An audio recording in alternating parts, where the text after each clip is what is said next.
Hello, everybody. Welcome to my live. Happy hump day. Nothing like a Wednesday to get you going closer to the weekend, yeah? All right, well, what are we going to talk about today? I'd like to talk about the EB-5 visa, but specifically how it applies to regional centers, okay? And how that type of investment generally is easier, faster, and better than a direct investment. So I'll talk about that. And then I will go and help answer any questions you guys have on immigration. Whoops, my pen fell. Any questions you guys have on immigration, assuming it's U.S. immigration. And then after that, I will go do my other consults. Okay? All right. So let's get to it. So first, just a brief discussion. The EB-5, EB for your info stands for employment-based. 5 is fifth preference. And basically that's for people who have a whole lot of money who want to get the green card through investment, okay? And if I break it down, there's two major ways of doing it. There's the direct investment. That's where you basically start your own company or buy a company that's in operation and you manage it. You do the day-to-day stuff. Or there's what's called a regional center investment. That's where you do the exact opposite. You do not do the day-to-day stuff. You do not actually manage it. You're basically just put on the board. And you can help with decisions and so forth, but you take a big back seat compared to a direct investment. So why would you want to do that?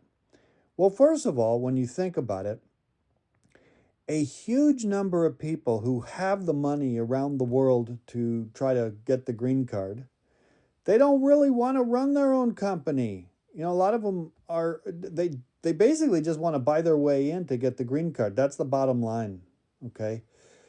And the regional centers essentially allow that, okay? They allow an investment in a pre-designated place called the regional center, which are generally in targeted employment areas or low-income areas or rural areas. And they've already gone through a ton of stuff to be approved by immigration. So when I say regional center, that's like an area that is building condominiums or convention centers or places that, apartments that, 300 people are going to live. They're big projects. The regional center are very big projects, and they very much can use your money to help finance the building of these. So what are some benefits of investing in a regional center?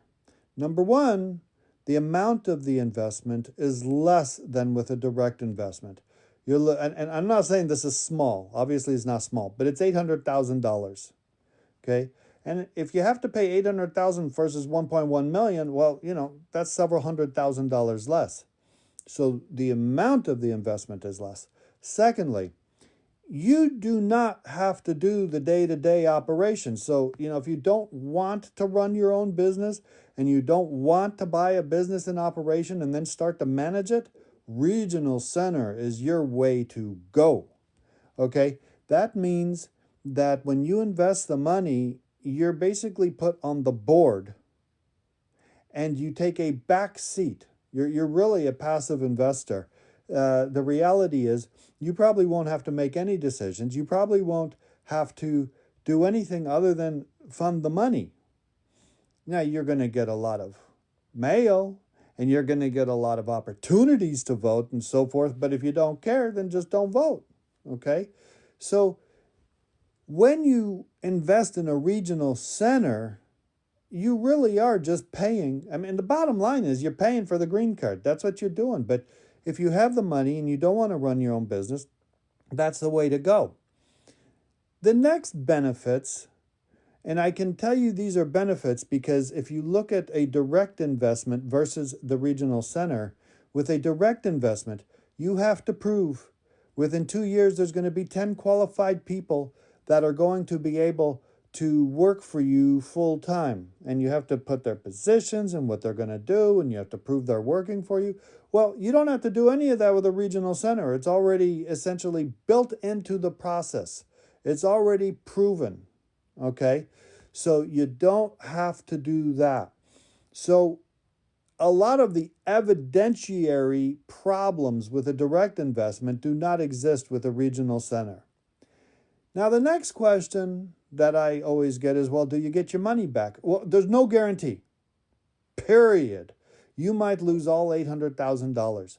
But the reality is, if you do your research, because there's a lot of regional centers across the U.S. And by the way, you don't have to live in the state that you do the regional center. You can invest in a regional center that you think is going to earn you a lot of money and get your money back in Pennsylvania, and you can live in California, okay? So it's not required you actually live in the state that you invest in the regional center. But you do your homework, you look at the returns, you look at the history of the regional center to get a better idea if you might get your money back. Now, once you get the green card and everything's done, then maybe there'll be some reissuance of money, and you might get some back, you might get it all back, you might get a profit, you might not get any back. That's the risk you take, which is why you have to do your homework. You want to look at a regional center and disregard immigration for the meantime. Look at it as a business investor, and if you wouldn't invest in it, if you were a business person, if you wouldn't invest it in the first place, don't invest in it just because you want to get the green card. Find a regional center that meets your requirements. And if you are unclear how to do that research, hire somebody to do it. All right? So that in a nutshell is why you would prefer, generally, the regional center over a direct investment. Of course, if you're an entrepreneur and you want to run your own business, well, go ahead. But you need more money, you need more time, you need more evidence, and things are generally harder to do. Okay. One thing you have to do with either one is you have to prove the source of the funds. It has to be legitimate. You can't be in a business in your home country where you're making drug deals and got $1 million on drug deals and then invest in it that way. Okay, obviously, I'm exaggerating, but that won't work. They need to be legitimately sourced funds. All right. So that basically tells what I wanted on the regional centers. Now, let me go back and see if we have any questions. We have a lot of people that joined. By the way, if you have questions, now's the time to ask, because I'm scrolling down. Once I get to the bottom, that's when I say adios, amigos.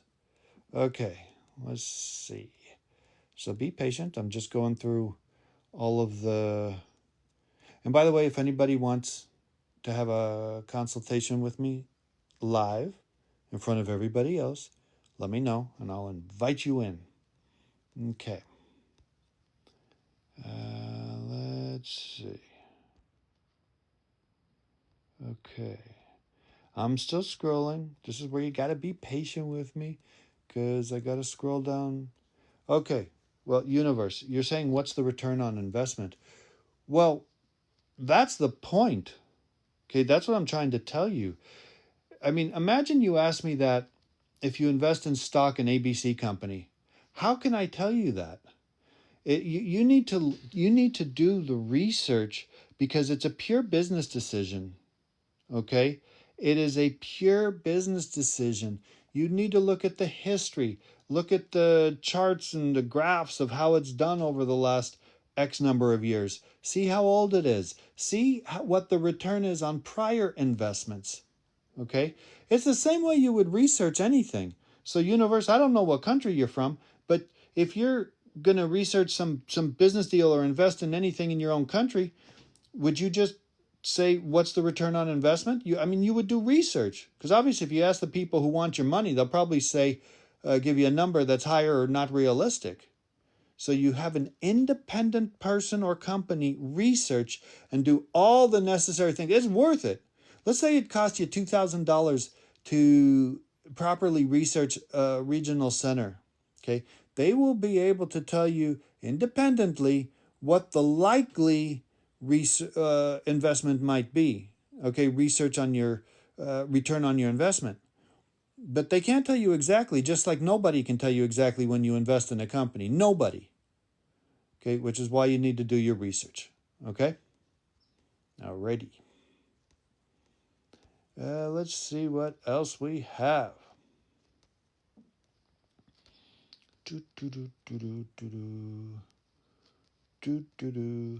Don't worry, I won't sing.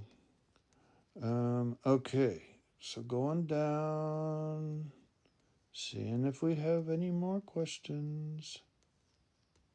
Whoops. Hey, Tim joined and you got the #1 gifter badge. That means you probably have a question pretty soon.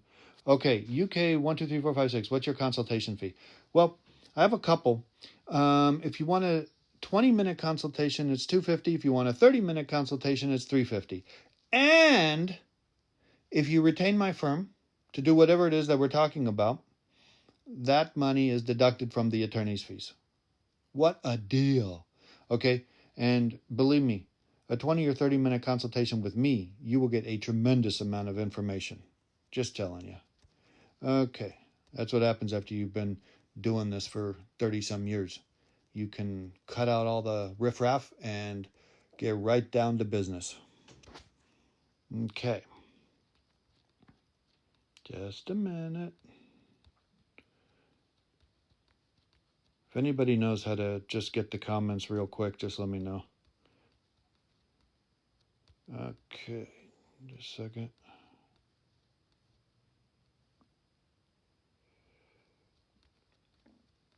It's so quiet. Okay, I have a few people, it says invite them to join live as a guest.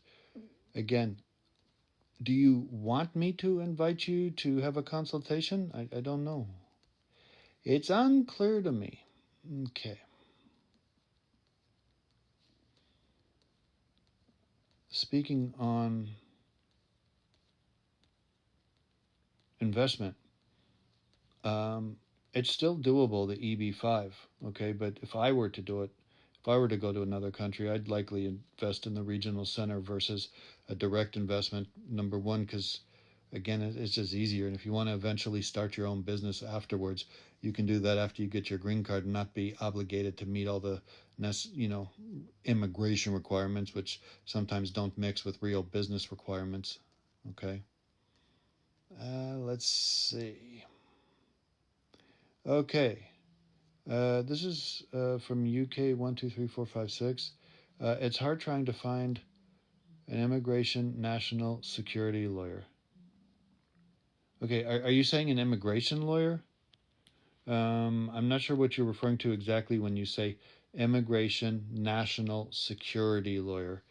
Um, can you clarify that for me? So do that now. And as I'm scrolling down, if I see the clarification, I'll let you know. Because there's all kinds of ways. Oh, you have a 1, 2, 3, 4, 5, 6. You have another thing up here. Do you do national security litigation? No, no. That that's not really immigration. Okay, unless, for example, you have petitioned somebody and they have said no, we can't let them in because they're a national security risk.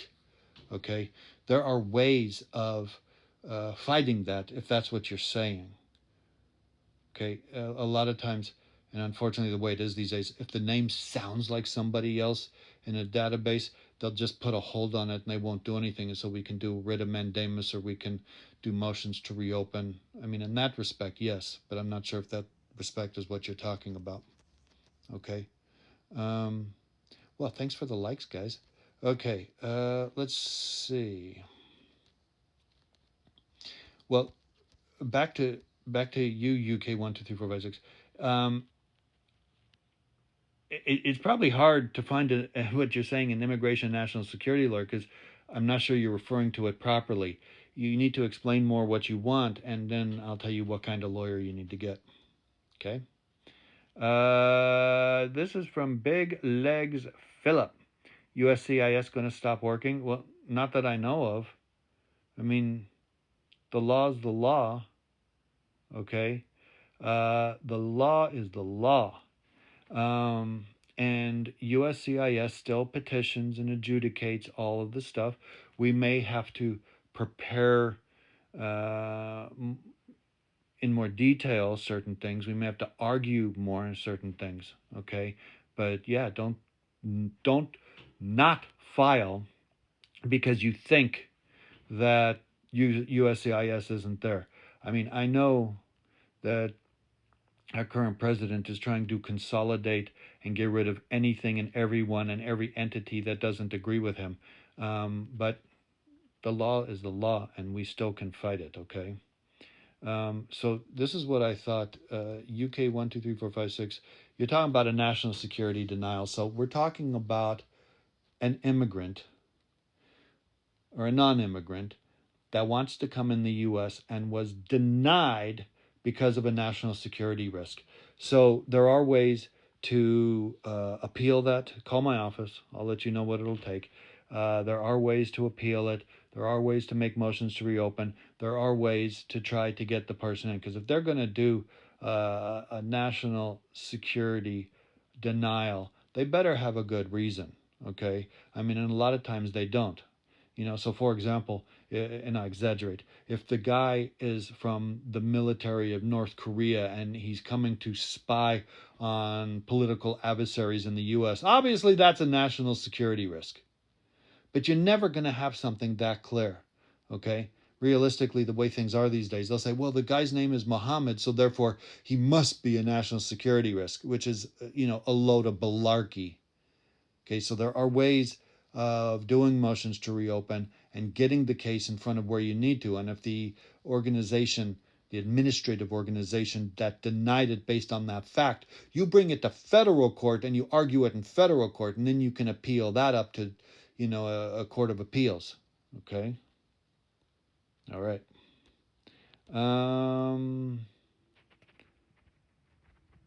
So Big Legs Phillips speaking about the shutdown. Oh, okay, sorry.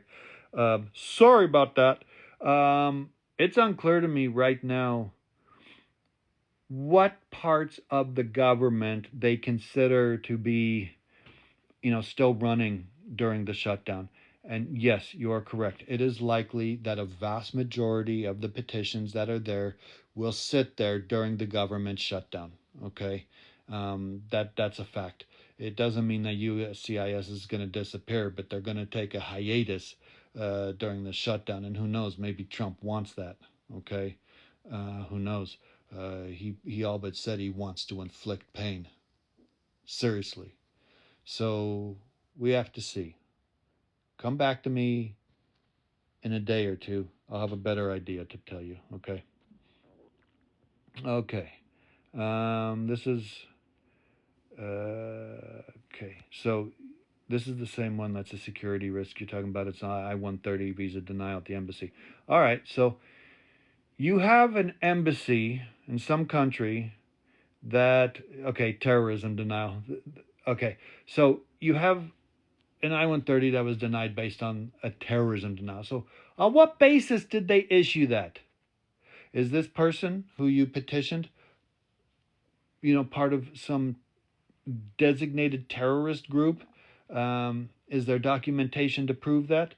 Even if there was, is the person still in it? Did the person withdraw? There's all kinds of ways of fighting this.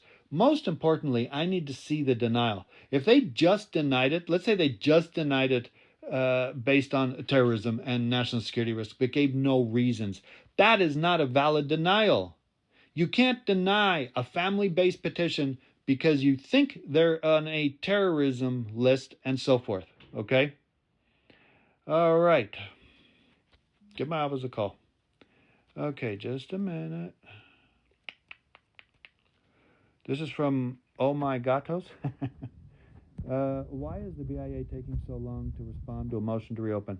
You shouldn't be concerned why it's taking so long. You should be concerned if you have a really good case. The vast majority of motions to reopen get denied. The vast majority. And when people are much more concerned about when they're going to make a decision, what that tells me is they think that they're just going to approve it just because it was filed. And that is the farthest thing from the truth. So the reality is you should have an attorney look at what you filed. File a supplement to make it a lot stronger, to get a lot better chance of success. Okay, they can decide whenever they want to. That's the reality. Okay. Caleb, if I've been married since 2018, filed in 2019, I assume you're talking about filed an immigration petition. My I-130 and I-485 have not been processed. Well, something's wrong. Something is absolutely, positively wrong. There is no way that you could have filed an adjustment package 5 years ago, 6 years ago, and have it still not be processed. There is a major problem.